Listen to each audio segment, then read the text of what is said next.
성경의 첫 장들, 특히 창세기에서 우리는 우리와는 매우 다른 세계, 즉 대홍수 이전의 세계를 발견합니다. 이 시대는 종종 해석의 겹으로 가려져 있는데 창조 이야기 자체에 더해 긴 수명, 신과 인간의 상호작용, 신과의 친밀함으로 특징 지어지는 원시 인류의 시대를 나타냅니다. 아담, 이브, 가인, 아벨, 그리고 결국 노아와 같은 등장인물은 우리에게 공감할 수 있는 삶을 엿볼 수 있게 해줍니다. 홍수를 일으키기 위해 많은 세력이 힘을 합쳤습니다. 홍수로 이어진 첫 번째 사건은 세상이 창조되기 전에 일어났습니다. 욥기의 성경 이야기에서 하나님은 욥기 38장 4에서 7절에서 창조 전 사건을 계시하시며 지구의 창조를 목격한 새벽별과 하나님의 아들들이라고 불리는 천사 존재들의 존재를 강조합니다. 그리고 하나님의 영광과 능력과 지혜를 찬양했습니다. 홍수 전에 이 존재들 중 하나인 타락한 천사가 이야기에 등장합니다. 성경은 타락한 천사들에 대해 잠깐 언급하며 하늘에 있는 대부분의 천사들은 결코 길에서 벗어나지 않았지만 일부 천사들은 자유의지를 갖고 있으며 그들의 타락은 유다서 5절에 묘사되어 있다고 언급합니다. 6절에는 여호와께서 한 백성을 애굽 땅에서 구원하신 후에 믿지 아니하는 자들과 자기 권세를 지키지 아니하는 천사들을 멸하셨다 하였느니라. 그들은 큰 날의 심판까지 영원한 결박에 갇혔느니라. 광명의 천사로 가장하는 사단의 인도를 받은 이 천사들은 본래 있던 하늘나라를 떠나 큰 반역을 일으켰습니다. 사탄과 그의 천사 군단은 영원한 왕국에서 하나님의 권위를 전복시키려는 시도로 하나님과 그의 천사들에 대항하여 전쟁을 벌였습니다. 이 갈등은 요한복음 17장 5절에서 예수님이 보고하신 것으로 창세 전에 아버지 하나님과 함께 누리셨던 영광과 위엄에 대해 말씀하십니다. 하늘에서 번개처럼 떨어지는 것으로 묘사된 사탄은 악하고 이기적인 목적을 위해 자신의 영향력을 사용하는 진정한 영적 힘을 가진 존재로 제시됩니다. 영적인 투쟁은 계속되며 두 왕국, 즉 평화의 왕인 하나님이 통치하는 왕국과 어둠의 왕자인 사탄이 통치하는 왕국 사이의 대결을 나타냅니다. 하늘에서 쫓겨난 뒤 사탄과 그의 추종자들은 반역 왕국을 형성했습니다. 에덴 동산에서 사탄은 지상의 통치권을 자신의 것으로 여기고 아담과 하와를 침략자로 여기면서 지상에 있는 하나님의 권위에 대한 첫 번째 공격을 시작했습니다. 창세기 이야기는 에덴을 인간이 하나님을 찾을 수 있는 공급과 기쁨의 장소로 묘사합니다.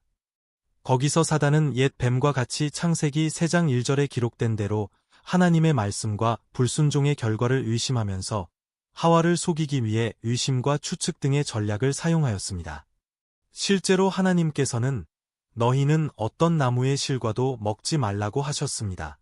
거짓말의 아버지가 이브와 대화하는 것을 거에 들을 수 있습니다.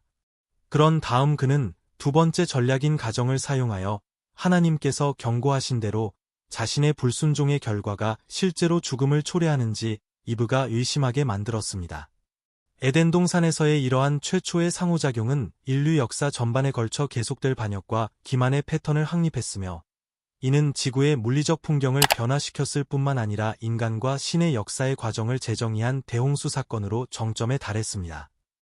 이러한 성경 이야기는 인류의 본질, 인간 행동의 결과, 그리고 결함과 일탈에도 불구하고 인류를 인도하고 보호하려는 끊임없는 신성한 존재에 대한 심오한 통찰력을 제공합니다. 그의 죽음은 하나님께서 너희가 결코 죽지 아니하리라 창 3, 4고 선언하신 바와 같았습니다. 그가 하와에게 사용한 세 번째이자 마지막 접근 방식은 유혹이었습니다. 하나님은 그의 불순종으로 인해 실망하셨습니다. 그들은 더 이상 에덴 동산에 머물 수 없었습니다. 아담과 하와는 금지된 열매를 먹음으로써 실수를 범했습니다. 사탄의 전복적인 반격이 인간을 완전히 지배했지만 하나님은 에덴 동산에 교두보를 마련하시고 여자의 후손이 뱀의 머리를 상하게 할 것이라고 약속하시고 아담과 하와를 에덴 동산에서 쫓아내시기 전에 유혹하는 자에게 형세를 뒤집으셨습니다. 그분은 사탄에 대한 자신의 완전한 지배력을 보여주셨습니다. 첫 번째 살인인 가인과 아벨, 창 4장, 은 첫 사람이 범한 죄로 인해 두 번째 사람이 세 번째 사람을 죽였다고 누군가가 지적했을 때 발생했습니다. 아담과 하와는 에덴 동산에서 쫓겨났지만 하나님은 계속해서 그들을 축복하셨습니다. 하와는 주님의 도움으로 두 아들, 가인과 아벨을 낳았습니다. 두 아들 모두 하나님에 관한 이야기를 듣고 자랐기 때문에 창조주께 제물을 드려야 한다는 것을 알았습니다. 두 젊은이 모두 예배할 준비를 갖추고 도착했습니다. 그러나 주님은 아벨과 그의 제물에 관심을 두셨지만 가인과 그의 제물에는 관심을 두지 않으셨습니다. 이에 분노한 가인은 죄를 다스려야 한다는 하나님의 경고에도 불구하고 형을 속이고 죽이고 장사하고 완전히 부인했습니다. 제가 아우를 지키는 사람입니까? 그는 다른 사람들이 자신의 범죄 때문에 자신을 죽일까봐 두려워서 물었습니다. 하나님께서는 가인을 죽이는 자는 벌을 7번 받게 될 것이라고 가인에게 표를 주셨습니다. 창 4장 15절. 가인은 형벌을 받아 집과 가족을 떠나 불안한 방랑자가 되었습니다. 하나님께서 가인을 벌하신 후 그는 에덴 동쪽에 있는 넛 땅이라는 곳으로 가서 살았습니다. 그 땅에 그는 도시를 건설하고 그의 아들의 이름을 따서 그 도시의 이름을 에녹이라 불렀습니다. 그의 후손에는 그 시대에 영향력 있는 사람들이 포함되었습니다. 야발은 장막에 살면서 가축을 치는 사람들의 조상이었습니다. 현악기와 피리를 연주하는 모든 사람의 아버지 유발, 그리고 청동과 철로 도구를 만든 두발가인, 창 4장 17대 22절. 가인의 형벌 뒤에는 창세기에서 반복되는 주제인 두 가족의 이야기가 나옵니다. 불행하게도 가인의 살인적인 방식은 그의 혈통을 통해 전해졌습니다. 우리는 증손자를 만날 때까지 자신의 폭력을 자랑하는 남자를 발견합니다. 악이 퍼지고 있었습니다. 하나님의 완전한 계획은 단지 4장으로 구성되어 있지만 이미 우리는 사람들이 유혈 사태를 기뻐하고 결혼에 대한 그분의 계획을 무시하는 것을 발견하고 있습니다. 홍수 이전에도 일부 다처제는 가인의 계보를 통해 전해졌습니다. 그때까지는 남자와 여자가 평생 결혼했지만 가인의 후손들은 여러 명의 아내를 두었습니다. 하나님께서는 가인의 혈통과 달리 새로운 가계도를 세우셨습니다. 하나님은 하와에게 아벨 대신에 셋이라는 아들을 주셨습니다. 셋은 죽은 동생 아벨과 같은 숭배의 모범을 보였습니다. 사람들이 셋과 관련하여 주님의 이름을 부르기 시작했기 때문에 교만하고 자신을 가리키는 가인의 예배 방식은 아벨과 셋이 실천한 겸손한 예배 방식과 대조됩니다. 유다서 1장 11절은 이렇게 말합니다.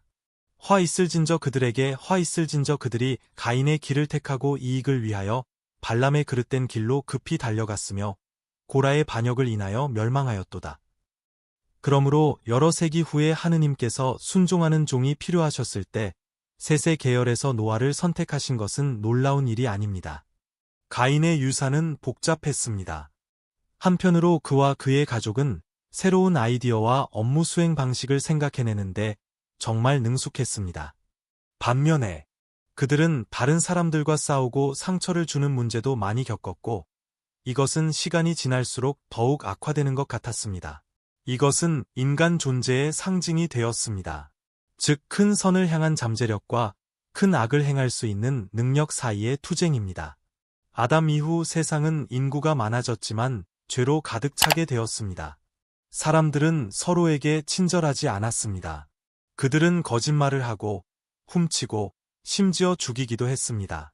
이 기간 동안 사람들은 수백 년에 달하는 매우 긴 수명을 살았습니다.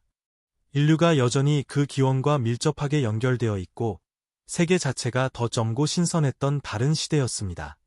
아담과 이브는 아들, 딸을 낳았고 가인과 아벨 이후에 가족이 성장하면서 문명 자체가 탄생했습니다. 성경은 아담이 셋을 낳은 후 800년을 살면서 아들, 딸을 낳았다고 말합니다. 창 5장 4절. 아담과 이브의 자녀들은 나이가 들면서 아내를 맞아 가정을 꾸리게 되었고 인구는 꾸준히 증가하기 시작했습니다. 셋은 가인과 아벨 유의 에녹, 무두셀라, 그리고 결국 첫사람인 노아를 포함한 아담의 또 다른 아들이었습니다. 창 5장 5절. 네, 맞습니다. 9세기. 그에게는 유난히 장수한 자녀도 있었습니다. 그의 아들 셋은 912세, 창 5장 8절, 셋의 아들 에녹은 905세, 창 5장 11절을 살았습니다. 세대가 지나면서 각 사람은 자녀를 낳고 땅의 길, 땅을 경작하는 방법, 동물을 돌보는 방법, 그리고 하나님과 연결되는 방법을 가르쳤습니다. 이 계열의 사람들은 특별했습니다. 그들은 인류가 타락한 천사들과 최초로 결합한 씨앗을 가지고 있었습니다. 그러나 그들의 장수와 깊은 지혜에도 불구하고 이 초기 인류는 종종 인류를 괴롭혔던 문제, 즉 질투, 분노, 때로는 심지어 폭력과 같은 문제로부터 면역되지 않았습니다. 그런데 에녹이라는 사람이 있었습니다. 창세기 5장에는 가인의 아들인 첫 번째 에녹인 에녹의 첫 표현이 나와 있습니다. 이것은 다른 에녹입니다. 창 5장 21절. 에녹은 65세가 되었을 때 무두셀라를 낳았으며 우리의 성경 지식에 따르면 그의 아들 무두셀라는 기록상 가장 나이가 많은 사람이었습니다. 성경에 기록된 족보를 연구하면서 우리는 창세기 5장 22절과 24절에 나오는 대로 에녹이 노아의 증조부였다는 것을 알게 될 것입니다. 성경은 에녹이 대부분의 사람들이 살던 시대에 하나님과 동행했다고 말합니다. 동시대 사람들은 당신의 출생과 자녀에 대한 기록만을 가지고 있었습니다. 그들은 또한 아이들을 낳았습니다. 에녹은 역사책에 나오는 신선한 공기와 같습니다. 에녹은 다른 사람들처럼 소개되었지만 다른 사람들만큼 오래 살지는 못했지만 그의 간증은 놀랍습니다. 성경은 그가 하나님과 동행하였다고 말하고 있으며 땅을 떠날 때가 되었을 때 하나님께서 그를 사망의 길로 떠나지 아니하시고 데려가셨다고 말합니다.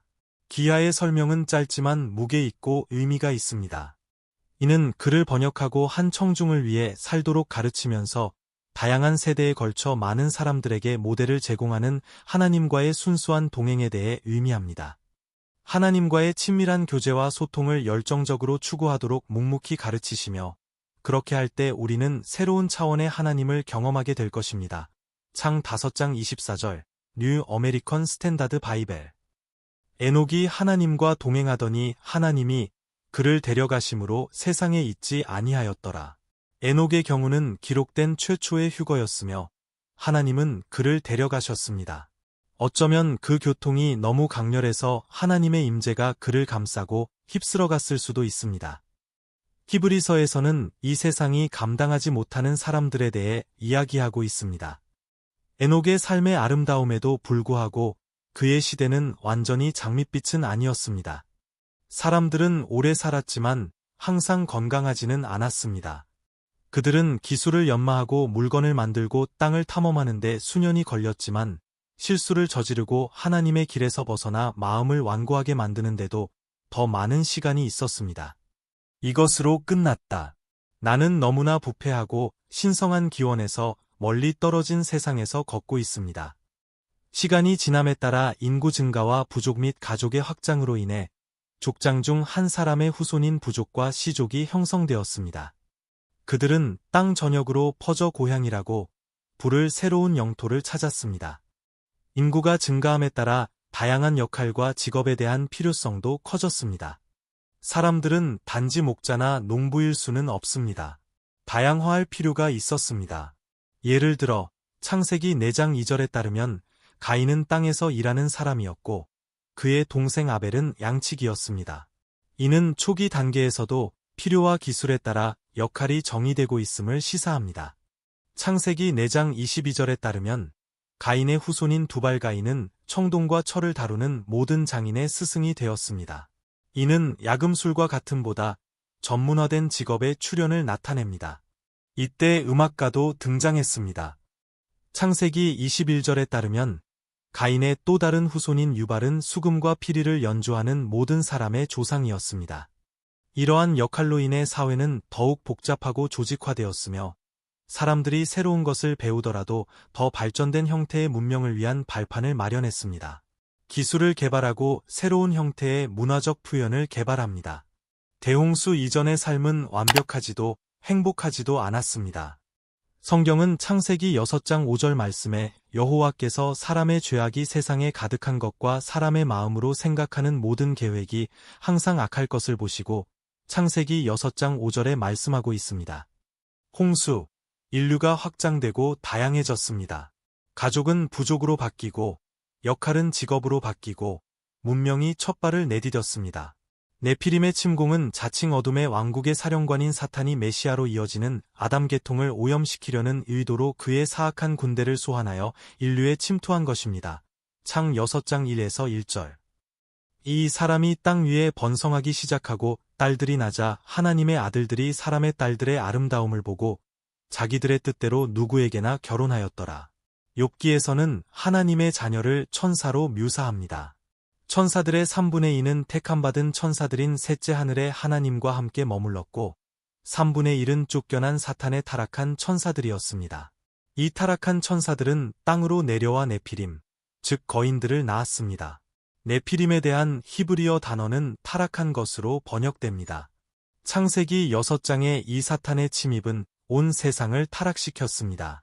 하나님의 아들들이 사람의 딸이 되니 하나님의 아들은 귀신, 하나님을 반역하는 천사, 귀신 들린 자, 사람의 딸은 인간 여자로 보는 것이 더 정확합니다.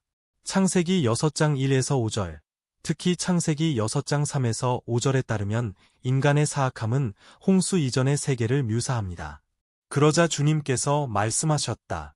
나의 영이 영원히 사람과 함께 있지 아니하리니 그도 육신임이니라. 그러나 그의 날은 120년이 되리라. 당시의 땅에는 네피림이 있었고 그 후에도 하나님의 아들들이 사람의 딸들을 취하여 그들에게서 자녀를 낳았으니 이들은 고대의 용사요 유명한 사람들이더라.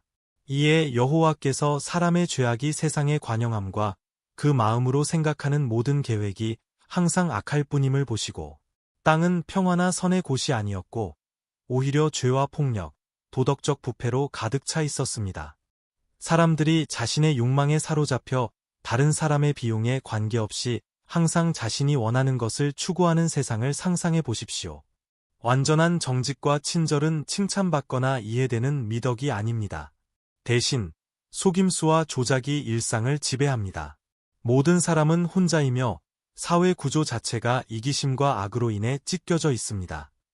이런 환경에서 가족은 사랑과 지원의 안식처가 아니라 속임수와 배신의 전쟁터입니다. 이웃은 서로를 돌보지 않습니다. 그들은 서로를 탐구하려고 노력합니다. 판사는 사법기관이 아니라 강자가 약자를 지배하는 억압 시스템입니다. 이제 이 혼란스러운 세상의 불편한 발전, 즉 네피림을 삽입하십시오. 그들은 특별했고 일반 사람들과는 달랐습니다. 그들은 정말 강하고 생명보다 컸지만 세상의 문제를 더욱 악화시키는 것처럼 보였습니다. 그들은 존경과 두려움, 심지어 존경을 받기까지 하여 사람들을 창조하신 참 하나님으로부터 멀어지게 했습니다. 그들의 힘은 그들을 매혹의 대상으로 만들었지만 그들은 점점 더 혼돈과 죄로 변해가는 세상의 일부였습니다. 하나님께서 인류의 악을 보신 것은 바로 이러한 맥락에서였습니다. 나이, 영적, 도덕적 쇠퇴. 하나님은 창조물을 슬퍼하셨습니다. 창조의 보석인 인류는 길을 잃었습니다. 사람들은 서로 조화롭게, 세상과 조화롭게 살기는커녕 폭력과 악, 속임수에 사로잡혀 있었습니다. 하나님은 자신의 창조물을 보시고 엄청난 슬픔을 느끼셨습니다. 창세기 6장 6절에 보면 여호와께서 땅 위에 사람 지으신 것을 한탄하사 마음에 근심하셨다고 성경은 말씀하고 있습니다. 그것은 신성한 슬픔이었고 인간의 이해를 초월할 정도로 깊은 고통이었습니다. 반항적이지만 무한히 증폭되는 아들의 행동으로 인해 황폐해진 아버지를 상상해 보십시오. 그래서 하나님께서는 큰 고통 가운데 어려운 결정을 내리셨습니다. 창세기 6장 7절에 여호와께서 이르시되 내가 멸하리라. 내가 창조한 사람을 지면에서 멸절하리라. 사람뿐 아니라 짐승과 기는 것과 공중의 새도 그러하니 이는 사람의 죄를 보고 한탄하고 그 행한 것을 후회함이라. 하나님은 자신이 창조한 인간의 행위에 불안해하시고 혼란에 빠져있는 세상을 치유하실 수밖에 없었습니다. 유로운 사람 노아. 그러나 인류 역사의 암울한 시기 속에서도 한 줄기 희망의 빛이 있었습니다. 창세기 6장 8절에 따르면 노아는 여호와께 은총과 은총을 얻었습니다. 세상은 길을 잃었지만 창세기 6장 9절 확대 성경에 따르면 노아는 희망의 등불이자 정직과 믿음의 사람으로 우뚝 섰습니다. 그는 의인이요 하나님 앞에서 의로운 자라 노아가 그 악한 세대에 순전하여 하나님과 동행하며 살았느니라. 노아는 셋, 에녹, 가이난 및 여러 세대에 걸쳐 위에 횃불을 지녔던 다른 여러 조상의 후손인 아담의 혈통에서 태어났습니다. 결국 이 혈통은 횃불을 들고 있을 뿐만 아니라 자신의 삶에서 그 횃불을 밝게 비추게 한 사람인 노아로 이어졌습니다. 그는 또한 가장이었습니다. 노아에게는 셈, 함, 야벳이라는 세 아들이 있었습니다. 사랑이 많은 아버지이자 충실한 남편으로서 그는 자신이 마음속에 품고 있던 것과 동일한 미덕을 자녀들에게도 심어주었습니다. 하나님께서 모든 생물을 물에 빠뜨리는 홍수를 통해 땅에 만연한 악을 씻어버리겠다는 고통스러운 결정을 내리셨을 때에도 노아의 믿음은 흔들리지 않았습니다. 그는 앞으로의 과제의 심각성을 이해하고 확고한 마음으로 받아들였습니다. 세상은 가장 낮은 지점에 있는 것처럼 보입니다. 항상 재생과 희망의 가능성이 있습니다. 하나님은 내가 모든 사람을 멸하리라 그들로 말미암아 땅에 포악이 가득하니 내가 그들과 땅을 반드시 멸하리라. 창 6장 13절 고 말씀하셨다. 하나님은 노아를 인류의 새로운 시작의 수호자로 여겼습니다. 노아는 주변 사람들이 그를 조롱하거나 나쁜 일이 일어날 것이라고 믿지 않았음에도 불구하고 하나님께서 그에게 하라고 말씀하신 것을 행했습니다. 그는 방주를 짓고 사람들에게 임박한 홍수를 경고하고 하나님께서 그와 그의 가족을 이 거대한 나무 피난처 안에 임봉하실 순간을 기다리며 수년을 보냈습니다. 마침내 하늘이 열리고 땅이 물에 삼켜지자 노아의 미덕은 새로운 세상을 위한 초석이 되었습니다. 그의 신실함과 순종은 생명을 보존했으며 그의 혈통에서 정결한 땅의 나라가 일어날 것이었습니다. 따라서 혼돈으로 소용돌이치는 세상에서 노아의 빛은 가장 밝게 빛났고 압도적인 어둠 속에서도 지속적인 미덕과 신앙의 힘을 증언했습니다. 방주는 노아 가족의 성소였으며 곧 지구를 덮을 물 위로 그들을 운반하는 그릇이었습니다.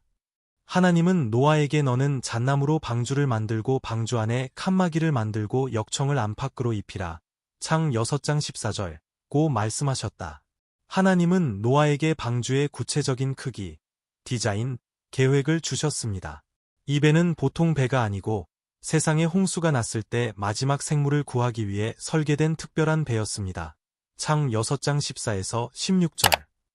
방주는 길이가 300큐빗, 너비가 50큐빗, 높이가 30큐빗이며 문과 창문이 있고 여러 층으로 나누어져 있습니다. 치수를 현대 치수로 변환하면 길이 450피트, 너비 75피트, 높이 45피트가 됩니다. 하나님께서는 너희는 이렇게 하라고 말씀하셨습니다. 창 6장 15절. 그래서 노아는 방주를 만드는 기념비적인 일을 시작했습니다. 쉽지는 않았습니다. 많은 사람들이 그를 비웃고 그의 정신 상태에 의문을 제기했지만 노아에게는 믿음이 있었습니다. 세월이 흐르고 나무의 형태가 갖춰지지 노아의 순종과 진실함에 대한 부인할 수 없는 증거인 장엄한 방주가 떠올랐습니다. 또한 하나님께서는 노아에게 그의 아내, 그의 아들 셈, 함, 야벳과 그 사람들을 방주로 데려갈 사람에 대한 지시도 주셨습니다. 아내들이 출발하기로 되어 있었습니다. 더욱이 하나님께서는 노아에게 모든 생물 가운데 암수 둘을 방주로 이끌어 홍수 동안에 그들을 살려주라고 말씀하셨습니다. 너는 모든 정결한 짐승은 암수 7씩, 부정한 짐승은 암수 2씩, 공중의 새는 암수 7씩 데리고 가서 너희 종족을 보존하라. 지면에 살아있는 자니라. 창 7장 2, 3절. 노아는 하나님이 그에게 명하신 대로 모든 일을 다 행하였더라. 창 6장 22절. 따라서 혼돈과 부패로 얼룩진 세상에서 노아는 흔들리지 않는 신앙과 하나님의 계명에 대한 순종으로 인도를 받아 위의 기둥으로 섰습니다. 그는 조롱과 불신에 직면했지만 땅을 지배하고 있던 악을 정화하기 위해 임박한 홍수 속에서 그를 인도하실 하나님을 신뢰하면서 그의 사명의 확고함을 유지했습니다. 노의 헌신, 그리고 그의 신앙에 대한 확고한 고수는 지구상의 생명 보존의 열쇠임이 입증되었으며 그의 혈통을 통해 인류의 새로운 시작이 확보되었습니다. 노아와 홍수 이야기는 파괴와 재생의 이야기일 뿐만 아니라 더 큰 힘의 인도를 받을 때 인간 정신의 회복력과 구원에 대한 심오한 성찰이기도 합니다. 홍수 후에 하나님께서 노아와 맺으신 언약은 가장 어두운 상황에서도 믿음의 힘과 갱신의 약속을 영원히 상기시키는 역할을 합니다. 무지개로 상징된 이 언약은 하나님께서 다시는 홍수로 땅을 멸하지 않으실 것이라는 희망의 표시이자 영원한 약속이었습니다. 내가 내 무지개를 구름 속에 두었나니 이것이 나와 세상 사이의 언약의 증거니라. 창 9장 13절. 무지개가 구름 속에 나타날 때마다 그것은 인간의 실수에도 불구하고 하느님의 약속과 무한한 자비를 상기시키는 역할을 합니다. 노아의 이야기는 아무리 큰 역경에도 불구하고 우리에게 용서, 회복력, 다시 시작할 수 있는 능력에 대해 가르쳐주는 성경의 많은 이야기 중 하나입니다. 그녀는 세상이 가장 낮은 지점에 있는 것처럼 보일 때에도 언제나 재생과 희망의 가능성이 있다는 것을 보여줍니다. 세상은 가장 낮은 지점에 있는 것처럼 보이지만 우리가 신성한 길을 기꺼이 듣고 따르려는 의지가 있다면 항상 갱신과 긍정적인 변화의 기회가 있습니다. 이 홍수 사건과 그에 따른 땅의 갱신은 우리가 인도받는 길을 완전히 이해하지 못할 때에도 더 큰 목적을 신뢰하는 법을 배울 수 있도록 신성한 사랑과 정의가 서로 균형을 이루는 예입니다. 노아의 믿음, 그의 순종, 그리고 하나님께서 그와 맺으신 언약은 인간의 실패와 타락이 세상에 가득 차 있음에도 불구하고 언제나 희망과 구원의 가능성이 있다는 것을 우리가 이해하는 데 기본이 됩니다. 노아의 여정은 우리가 더 큰 계획이 있고 우리가 믿음으로 행할 때 펼쳐지는 훨씬 더 큰 이야기의 일부임을 믿으면서 믿음을 유지하고 어려움을 인내하도록 영감을 줍니다. 궁극적으로 노아의 삶과 하나님의 약속은 신과의 관계를 진심으로 추구하고 이러한 영원한 원칙에 따라 살려고 노력하는 모든 사람에게 제공되는 영원한 사랑과 은혜에 대한 강력한 증거입니다. 그러므로 이 기록은 심판과 멸망의 기간일 뿐만 아니라 부활과 새로운 희망의 기간이기도 합니다. 노아와 그의 가족을 시작으로 후대에는 하나님의 인도와 축복으로 땅을 재건하고 다시 사람이 살 수 있는 기회가 주어졌습니다. 이 새로운 시작은 인류가 신성한 가치와 계명에 일치하여 정의, 평화, 경건이 승리하는 세상을 촉진할 수 있는 기회였습니다. 노아의 이야기는 죄와 사악함의 결과뿐 아니라 하나님의 자비와 용서를 강력히 일깨워주는 이야기로서 수세기에 걸쳐 계속해서 울려 퍼지고 있습니다. 그것은 우리에게 역경에 직면했을 때 순종과 신앙의 중요성에 대해 가르치고 높은 원칙에 대한 인내와 헌신이 어떻게 구원과 축복을 가져올 수 있는지를 보여줍니다.